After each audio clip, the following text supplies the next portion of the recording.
The NAACP of Alamance County hosted Souls to the Polls, where attendees marched to one of Alamance County's polling locations.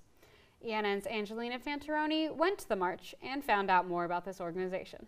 We're ready for change. Over 30 people of all ages attended Souls to the Polls and shared the reasons, concerns, and campaigns about their vote. Do the job that needs to be done. When November the 6th comes, we all want to get up that morning and know that we worked hard to get into the seats that we worked to get into. We already, as U.S. citizens, have the right to vote. That is already a part of the Constitution. So just realize that if you are voting for that to amend, which means to change. Leading the march was the Alamance County Youth Council, and advisors say youth play a big part in politics. The youth chapters did the door knocking. They were instrumental because people are more open when a child comes up to see what they have to say, to look at the handout. So even today, the youth know the platforms, the social media platforms, and they know that their future is at stake. NAACP Youth Council members say one of the biggest concerns of this election is people not voting, even though they can't cast their vote yet.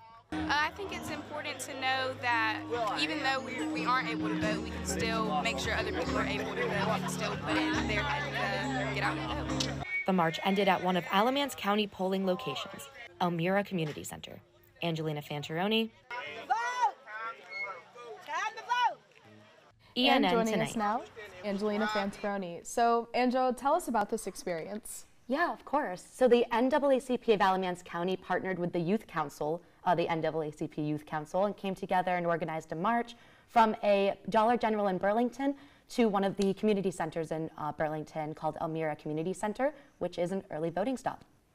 Awesome. And this isn't the only March to the Polls event that you have attended in the last few weeks since early voting started. Can you tell us more about that? Yeah, of course. Also this past weekend, there was a March to the Polls from Alamance County Board of Educators, and they marched from the Elon Community Church to Elon South Campus Gym, which is the one-stop early voting. Let's take a look at how this event went. Alamance Burlington Association of Educators organized a march to Elon's one-stop early voting location at Elon's South Campus Gym.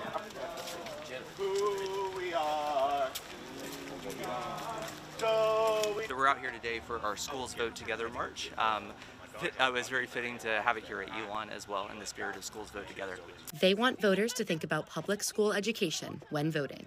I think that public education is important for providing opportunities and access for every child. So I personally have the belief that every kid, regardless of who their parents are, where they live, their background, their race, the language they speak, they should have the opportunity for a quality education. Among the group of around 15 people, local candidates came out to support the cause. Man, well, who hasn't been inspired by somebody who's either been in public schools, who's either taught in public schools, or has worked in a public school? I think public schools are the epitome of what we do here in Alamance County. It's the future. And advice for voters. I'm a teacher. Do your homework. All right? That'd be the number one thing, is to do your homework. Who truly supports public education and who does not? Angelina Fantaroni, ENN Tonight. Early voting in North Carolina ends on Saturday, November 2nd.